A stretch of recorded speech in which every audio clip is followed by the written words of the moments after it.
महत्वपूर्ण ये बैठक रही है, अभी चल रही है ये बैठक और नज़र हम इसकी बनाए हुए हैं, पल पल की जानकारी आपको देंगे। आगे बढ़ते हैं, बात करते हैं पश्चिम बंगाल की। पश्चिम बंगाल की सत्ता से बाहर होते ही ममता बनर्जी की पार्टी ताश के पत्ते की तरह बिखरती जा रही है। हाल ही में मिली हार के बाद तृणमूल कांग्रेस में असंतोष और बगावत के सुर तेज होते नजर आ रहे हैं। टीएमसी को एक और बड़ा झटका लगा है। दरअसल टीएमसी के राज्यसभा सांसद प्रकाश चिक-बड़ाइक ने राज्यसभा से इस्तीफा दे दिया है।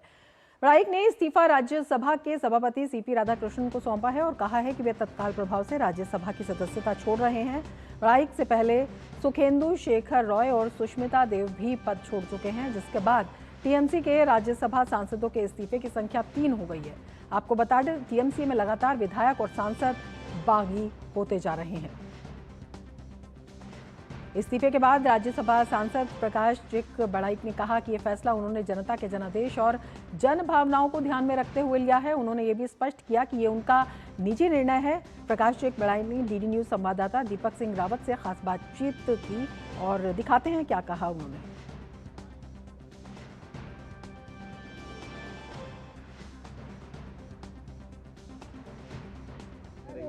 मैंडेट को देखते हुए मैं भी अपना पद से इस्तीफा दिया। सर, लेकिन लगातार जिस तरीके से टीएमसी के सांसद इस्तीफा दे रहे हैं, आपने भी दे दिया, आप लंबे समय से जुड़े रहे, क्या पार्टी की तरफ से कोई नाराजगी थी, क्या था? देखिए, मैंडेट को देखते हुए मैं अपना पद से इस्तीफा दिया। अब कौन क्या किया नहीं किया उनसे पूछ लीजिएगा, लेकिन मैं इस इलेक्शन का मैंडेट को देखते हुए मैं अपना पद से इस्तीफा दिया। राज्य के माननीय मुख्यमंत्री जिस तरह से निर्देश देंगे उस अनुसार से हम लोग काम करेंगे। तो क्या बीजेपी ज्वाइन करने की तैयारी है सर? समय में देखिए। और सर, एक बात और कही जाती थी कि तानाशाही बहुत थी टीएमसी में, इस वजह से भी लोग सब पर्सनल किसी कोई कमेंट में नहीं जाऊंगा। तो प्रकाश जी बड़ाइक जिन्होंने राज्यसभा से इस्तीफा दे दिया है, टीएमसी के एक और सांसद जिन्होंने इस्तीफा दे दिया है, दूसरी पार्टी ज्वाइन करेंगे, बीजेपी ज्वाइन करेंगे, इस पर उनका कहना है कि अभी इस पर कुछ नहीं कहेंगे और किसी पार्टी को लेकर कुछ नहीं कहना है, ये उनका पर्सनल डिसीजन है। कैमरामैन केशव के साथ दीपक सिंह रावत, डीडी न्यूज़, दिल्ली। तो टीएमसी के एक और राज्यसभा सांसद ने इस्तीफा दे दिया है। कुल मिलाकर इनकी संख्या 3 हो गई है और जब हमारे संवाददाता ने उनसे बात की तो उन्होंने कहा कि उन्होंने मैंडेट को देखते हुए ये इस्तीफा दिया है। तो कहीं ना कहीं टीएमसी में जो टूट है वो बढ़ती जा रही है और ममता बनर्जी को एक बड़ा झटका ये लगातार बताया जा रहा है, क्योंकि इससे पहले भी जो विधायक या जो सांसद बागी हुए हैं उन्होंने कहा है कि जिस तरह से पार्टी में निर्णय क्षमता थी और वो सिर्फ 2 लोगों के पास थी, वो उससे नाराज़ थे। और उन्होंने ये भी कहा कि जो असंतोष है इसका प्रमुख कारण है और ये जो इस्तीफे हैं ये ममता बनर्जी के सामने चुनौतियों की एक बौछार करते हुए नजर आ रहे हैं, क्योंकि टीएमसी के साथ ही बारी बारी से बागी हो रहे हैं। मुश्किलें बढ़ गई हैं ममता बनर्जी की, क्योंकि जो उनके अपने कहे जाते थे कभी वही अब उनका साथ छोड़ रहे हैं। टीएमसी में बढ़ती हुई अंदरूनी कलह ममता बनर्जी के सामने बड़ी चुनौतियां पैदा कर रही हैं और बड़ा सवाल ये है अब ममता बनर्जी के सामने कि आखिर वो अपनी पार्टी को बचाएंगी कैसे। प्रकाश चिक-बड़ाइक ने राज्यसभा से इस्तीफा दे दिया है। ऐसे जो सांसद हैं जिन्होंने इस्तीफा दिया है उनकी संख्या अब 3 हो गई है और ये बताया जा रहा है कि बड़ी चुनौती ममता बनर्जी के सामने खड़ी होती हुई दिखाई दे रही है। जो टीएमसी में अंदरूनी कला है वो बढ़ती जा रही है। प्रकाश चिक-बड़ाइक, सुष्मिता देव, सुखेंदु शेखर रॉय, जो बड़े नाम टीएमसी के, वो इस्तीफा दे चुके हैं और उनके अपने अपने कारण उन्होंने बताए हैं। जिस तरह से प्रकाश चिक-बड़ाइक ने बताया है कि वो जो है मैंडेट को देकर इस्तीफा दे रहे हैं, लेकिन उससे पहले सुष्मिता देव और सुखेंदु शेखर रॉय ने जिस तरह से बताया कि पार्टी में जिस तरह से निर्णय लिए जाते थे, जिस तरह से दशा हो गई थी, उसको देखते हुए वो अपने आंतरिक जो अंतरात्मा की आवाज़ पर जो है वो इस्तीफा दे रहे हैं। तो अपने आप में एक बड़ी चुनौती, कारण चाहे जो भी हो, लेकिन ममता बनर्जी के सामने बड़ी चुनौती जो है वो दिखाई दे रही है। हमारे संवाददाता सौरभ दत्ता हमारे साथ जुड़ गए हैं। सौरभ, लगातार अकेली पड़ती जा रही है ममता बनर्जी? लगातार ममता बनर्जी अकेली पड़ती जा रही है और लगातार अभिषेक बनर्जी के नेतृत्व के ऊपर सवाल भी उठ रहा है रमा जी, क्योंकि प्रकाश चिक-बड़ाइक वो सांसद थे जिनको अभिषेक बनर्जी ने टीएमसी में उनको लाए थे और लाकर उनको राज्यसभा का टिकट दिया, उनको सांसद बनाया। आज वही प्रकाश चिक-बड़ाइक भी टीएमसी के साथ नहीं है, अभिषेक बनर्जी के साथ नहीं है और उन्होंने अपना इस्तीफा राज्यसभा के चेयरपर्सन को दे दिया। तो कहीं ना कहीं जाके ये लगातार सवाल उठ रहा है कि एक के बाद एक सांसद का विकेट गिर रहा है, राज्यसभा चाहे हो चाहे लोकसभा हो, और सभी अभिषेक बनर्जी को अपने सवालों के निशाना बना रहे हैं। तो इसके लेकर आज भी एक घटना घटी है कि कल्याण बनर्जी जो टीएमसी के इस बुरे वक्त में भी ममता बनर्जी के साथ हैं, उन्होंने भी एक अलग एक मामले में उन्होंने अपना बयान दिया है कि अभिषेक बनर्जी की जो अहंकार है वो उनको भी सहन नहीं हो रहा है। ये हुआ कि अभिषेक बनर्जी ने जो विधानसभा के जो फर्जी हस्ताक्षर मामला था उसमें कल्याण बनर्जी अभिषेक बनर्जी के एडवोकेट थे। उन्होंने कल उसको अदालत में मेंशन किया तो अदालत ने कहा कि कोर्ट ने कहा कि आज सुनवाई होगा, यानी गुरुवार को सुनवाई होगा।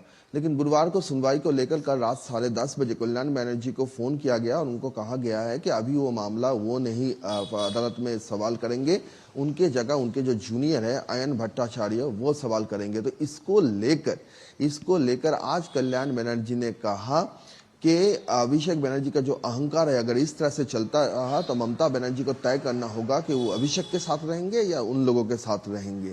सौरभ, तो जो आप कह रहे हैं इसका मतलब कि ये असंतोष जो बढ़ रहा है, कुछ और लोग भी इस तरह का फैसला ले सकते हैं क्या?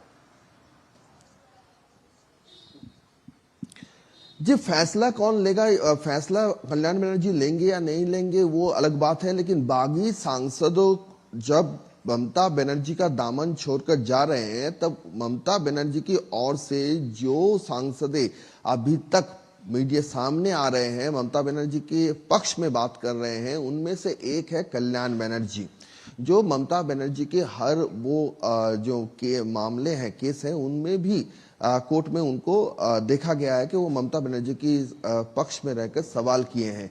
आज वो कल्याण बनर्जी भी कह रहे हैं कि अभिषेक बनर्जी का इतना अहंकार है कि ये सहन नहीं हो रहा है और ममता बनर्जी को वो कहेंगे कि या तो अभिषेक को चुने या फिर उन लोगों को चुने। तो कहना ये कि अभी भी जो बच्चे कुचे ममता बनर्जी के साथ हैं वो भी अभिषेक बनर्जी को लेकर सवाल उठा रहे हैं। तो ये कहीं ना कहीं जा रहा है कि ममता बनर्जी का ये भतीजा प्रेम क्यों दल के आगे हर वक्त वो भतीजा को सामने रखते हैं। और इसी सवाल में, इसी बात को लेकर आज जो नया डेवलपमेंट हुआ वो भी और एक बार वही सवाल खड़ा कर दिया जो प्रकाश चिकबराय ने कारण दिखाया है, सुष्मिता देव का जो कारण बताया जा रहा है, शुकेंदु शेखर राय का जो कारण बताया जा रहा है, या फिर जो बागी जो सांसद हैं 19 या 20 उनका जो कारण बताया जा रहा है, वो हर कोई अभिषेक के इसी रवैये को सामने रखा है और आज उसमें शामिल हो गए कल्याण बनर्जी ने। हाँ, हालांकि वो आगे जाकर काकोली घोष दस्तीदार जैसे जो साइन कर रहे हैं, अलग ब्लॉक की मांग कर रहे हैं संसद में, वो करेंगे या नहीं वो अलग बात है। लेकिन अभिषेक बनर्जी को निशाना बनाया और अभिषेक बनर्जी के रवैये को लेकर जो असंतोष बाकी सांसदों में है, आज कल्याण बनर्जी के अंदर भी वो देखने को मिला। बिल्कुल, इसी में एक बड़ा सवाल ये आता है कि आखिर ममता बनर्जी अब पार्टी को बचाएंगी किस तरह से, क्योंकि आप बता रहे हैं जो लोग उनके साथ हैं वो भी अब सवाल उठा रहे हैं, पार्टी का जो आंतरिक लोकतंत्र है उस पर बड़ा सवाल वो उठा रहे हैं और परिवारवाद को इसका कहीं ना कहीं एक बड़ा कारण बता रहे हैं। देखिए, ममता बनर्जी की पार्टी कैसे बचाएगी ये ममता बनर्जी अच्छी तरह से और ज्यादा चुनौती बढ़ गई है बोल ना, सकती है। लेकिन जो सवाल उठ रहा है कि जो सवाल उठ रहा है रमा जी के कल्याण बनर्जी जैसे लोग अगर वो भी अभिषेक बनर्जी की नेतृत्व में सवाल उठा रहे हैं, उनकी रवैया को लेकर सवाल उठा रहा है, तो ये बात सामने आ रहा है कि ममता बनर्जी क्यों अभिषेक बनर्जी को अब भी इतना गार्ड कर रहा है। तो अगर ऑप्शन की बात बोलें, जो आप सवाल किए थे कि ऑप्शन क्या है, ऑप्शन एक ही है कि माइनस अभिषेक बनर्जी की, लेकिन वो ममता बनर्जी कर पाएंगी? ये सबसे बड़ा सवाल है कि माइनस अभिषेक बनर्जी ममता बनर्जी कर पाएंगी। अगर माइनस अभिषेक बनर्जी ममता बनर्जी कर पाती हैं तो कहीं ना कहीं जाके टीएमसी के जो सांसद हैं, विधायक हैं, वो ये माना जाए आज के दिन में, आज के तारीख में जिस तरह की बातें वो कह रहे हैं उससे तो ये माना जाता है कि अगर अभिषेक बनर्जी को माइनस कर देते हैं तो कहीं ना कहीं तृणमूल बच जाती है। तृणमूल के साथ छोड़ने का ये जो सिलसिला जारी हुआ है ये शायद कहीं ना कहीं जाके उस पर रोक लग सकती है। लेकिन सवाल ये है कि ममता बनर्जी क्या अभिषेक बनर्जी को छोड़ पाएंगी? बिल्कुल, क्या कुछ रास्ता दिखाई देता है? क्योंकि जिस तरह से लगातार असंतोष हो रहा है, जिस तरह से लोग जो हैं एक मुहिम चलाए हुए हैं और तमाम तरह के जो आरोप हैं वो भी लगा रहे हैं, भ्रष्टाचार के जो तमाम मामले हैं वो भी सामने निकल कर आ रहे हैं, तो किस तरह का रास्ता ममता बनर्जी तलाश कर सकती हैं? क्या कुछ रास्ता भी उनके सामने दिखाई देता है?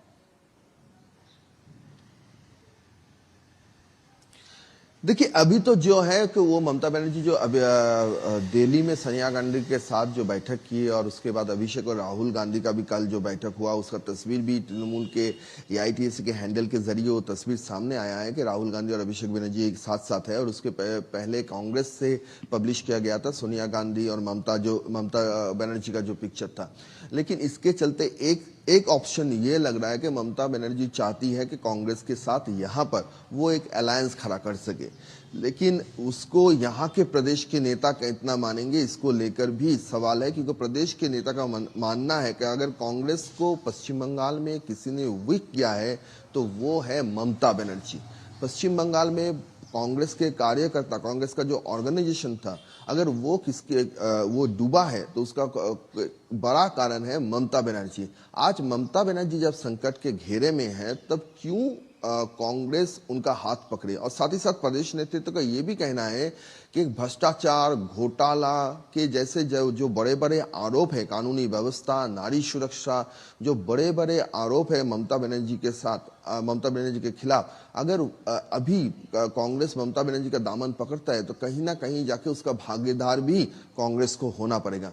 आज प्रदेश नेतृत्व के साथ एक बैठक है, एआईसीसी के हाईकमान का एक बैठक है, तो उसके चलते वहां से क्या नतीजे निकल कर आते हैं, क्या आगे बातचीत होती है, उस पर नजर रखना पड़ेगा।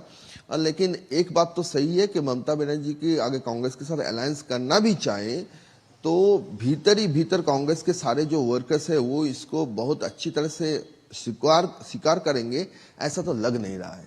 बिल्कुल, और स्वीकार्यता की बात करते हैं तो कितना ये अपॉर्चुनिज्म भी दिखाई देता है, क्योंकि चुनाव के दौरान ममता बनर्जी ने अपील की थी, सभी जो इंडी गठबंधन के लोग थे उनसे कहा था कि वो लोग बीजेपी को हराने के लिए एक साथ आ जाएं, लेकिन कोई दिखाई नहीं दिया। इसके साथ ही अगर चुनाव की उस टाइम बात करते हैं विधानसभा चुनाव की, तो कांग्रेस और ममता बनर्जी जिस तरह से अलग अलग दिखाई दिए, एक दूसरे के साथ, एक दूसरे के अगेंस्ट खड़े दिखाई दिए, वो भी अपने आप में एक बड़ा सवाल आता है। तो कितनी संभावना इसकी सक्सेस की भी लगती है? रमा जी देखिए, इस बार अभी जो हालात है, ममता बनर्जी के पास कोई ऑप्शन बचा नहीं है। ममता बनर्जी के पास कांग्रेस के साथ अलायंस के अलावा और कोई ऑप्शन बचा भी नहीं है। ये अलायंस ममता बनर्जी के लिए इतना जरूरी है कि आगे चल के जो बाई इलेक्शंस हैं, जो 2 असेंबली क्षेत्र में नंदीग्राम और रजनीनगर, बशीरहाट में लोकसभा के बाई इलेक्शन है, तो इन सारे जो सीटों की निर्वाचन है, फिर 2029 का लोकसभा चुनाव है, तो इन सारी सीटों में ममता बनर्जी कहीं ना कहीं जाके कांग्रेस का हाथ इसलिए पकड़ना चाहती है कि वो तय करना चाहती है कि जिस तरह से उनकी पार्टी की अब हालत है कि कोई नहीं रहा है, सब छोड़ रहे हैं, जिनको भी उन्होंने सांसद विधायक बनाए हैं, तो उससे वो कहीं ना कहीं उभरना चाहती है। फिर शक्ति जुटाकर जो कुछ सीटें जीतकर ये प्रमाण करना चाहती है कि वो बंगाल में आज भी उनका अस्तित्व है। और इसके लिए उनका कहना है कि उनको इस इलेक्शन में भी 40% करीब वोट मिला है, तो 40% वोट ये ममता बनर्जी का ही वोट है।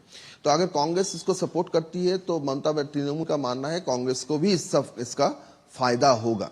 तो सीटों का फायदा सभी चाहते हैं, तो इसी सीटों के फायदे के देखकर ऐसा हो सकता है कि कांग्रेस के जो लोअर लेवल वर्कर्स हैं, कांग्रेस के जो एकदम ग्रासरूट वर्कर्स हैं, उनकी बातों को ना सुनकर सीटों के लिए ये एडजस्टमेंट हो, ये अलायंस हो।